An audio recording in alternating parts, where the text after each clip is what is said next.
Metafísica al alcance de todos, de Connie Méndez.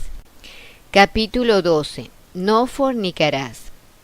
En principio, esa palabra no fue la que empleó ni escribió Moisés.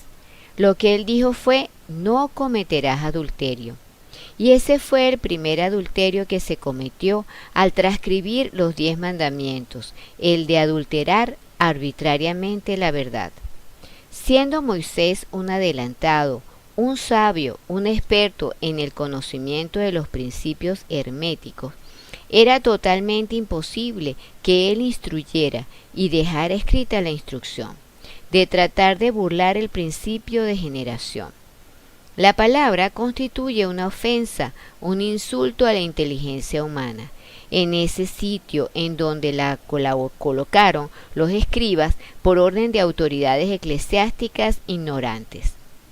La misma sustitución fue hecha burdamente en las escrituras del apóstol y evangelista Mateo, capítulo 19, versículos 4 al 12. Pero esto lo trataremos más adelante. A todo conocedor de los principios, las sustituciones bíblicas le saltan a la vista. Como todos los principios, el de generación funciona de manera automática en todos los planos, y en cada plano actúa en la forma apropiada al plano.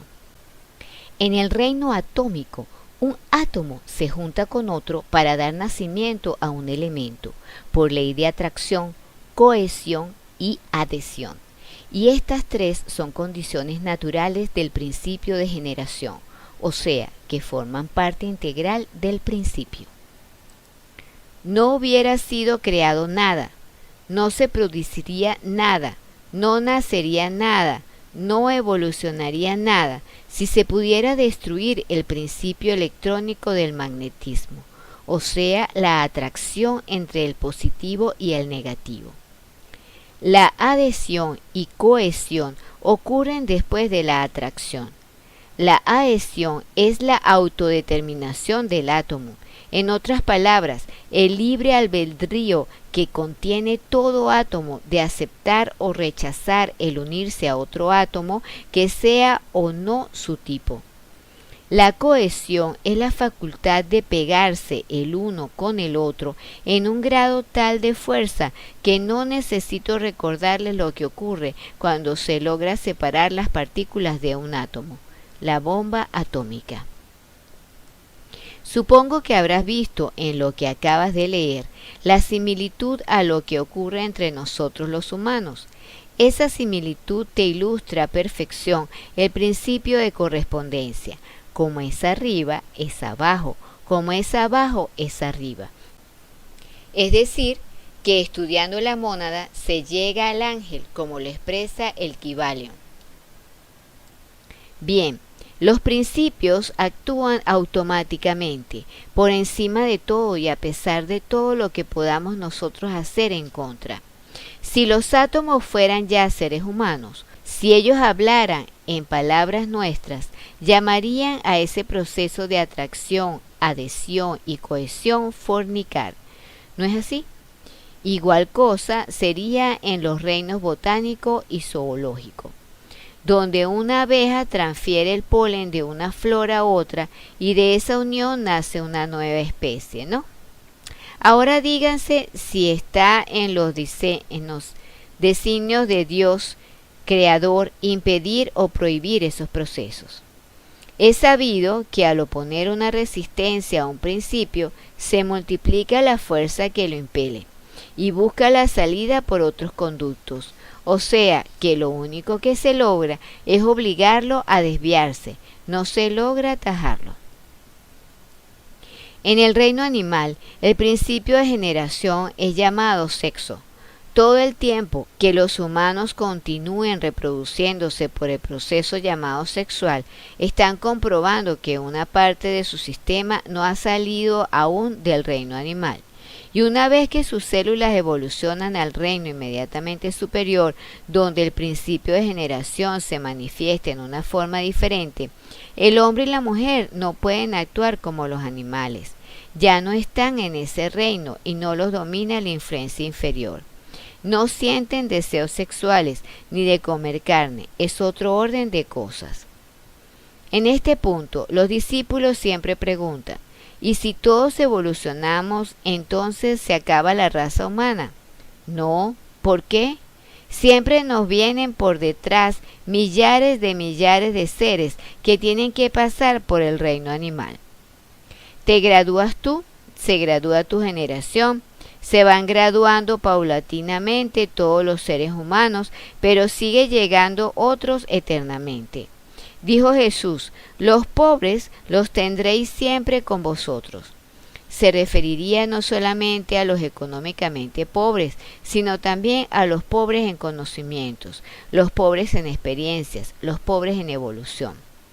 También dice el Apocalipsis que el Señor anunció para esta era que no nacerían más niños. Eso la anunció para el sector humano de su época, que es el mismo que evoluciona hoy. Ya se acerca ese momento. Lo sabemos por lo siguiente y por muchas otras señales. La hora más oscura es antes del amanecer. El moribundo se mejora justo antes de morir, el enfermo se empeora justo antes de curar. La población de la tierra aumenta en todas partes de una manera extraordinaria, pronto comenzará a declinar. Una de las respuestas de Jesús a sus discípulos tocante al momento de terminarse el mundo antiguo y la entrada del nuevo mundo fue: cuando caiga el manto de la vergüenza. Esto significa cuando sea conocida universalmente la verdad.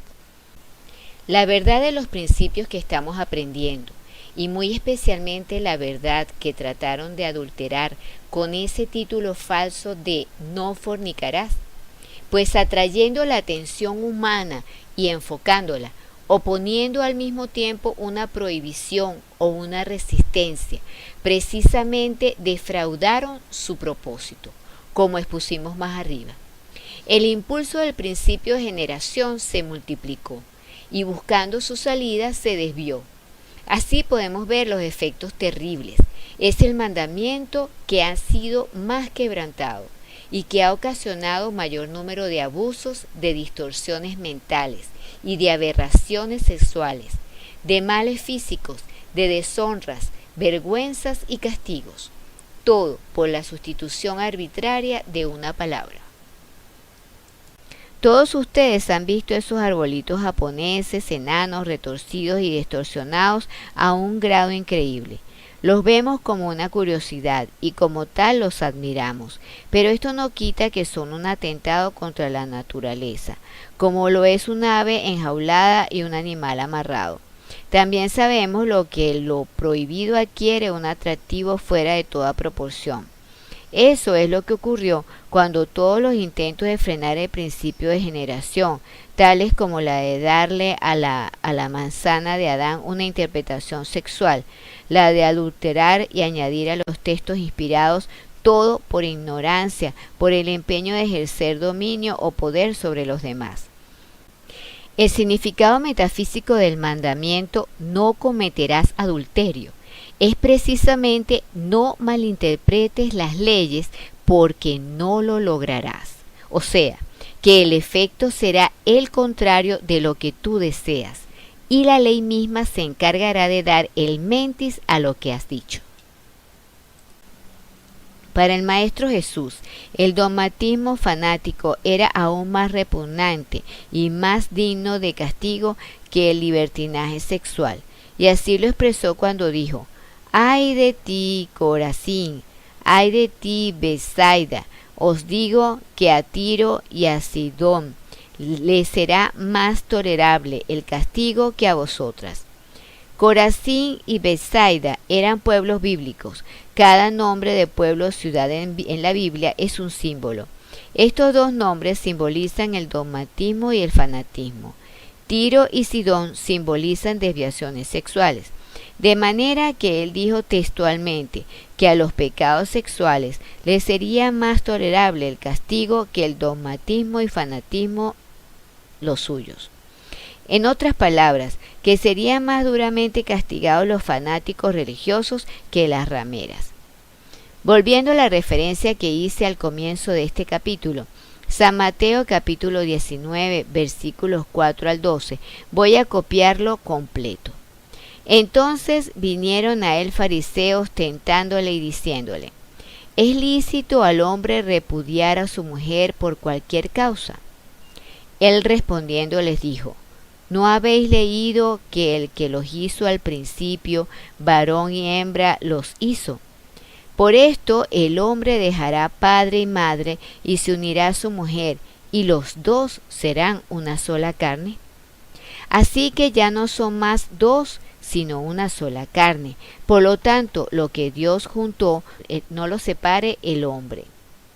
Le dijeron: ¿por qué? Pues mandó Moisés dar carta de divorcio y repudiarla.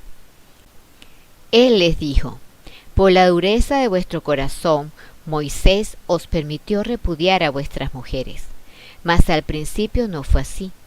Y os digo que cualquiera que repudia a su mujer y se casa con otra, adultera, y el que se casa con la repudiada, adultera. Los escribas eclesiásticos insertaron la cláusula salvo por causa de fornicación, por su propia cuenta y riesgo.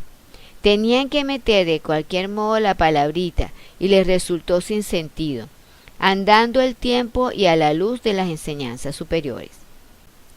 Le dijeron sus discípulos: si así es la condición del hombre con su mujer, no conviene casarse.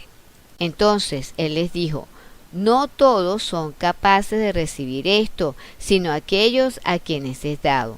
Pues hay eunucos que nacieron así del vientre de su madre, y hay eunucos que son hechos eunucos por los hombres, y hay eunucos que asimismo se hacen eunucos por causa del reino de los cielos. El que sea capaz de recibir esto, que lo reciba. Si ustedes son capaces de recibirlo, habrán visto expuesto el principio de generación hasta el momento de mencionar a Moisés.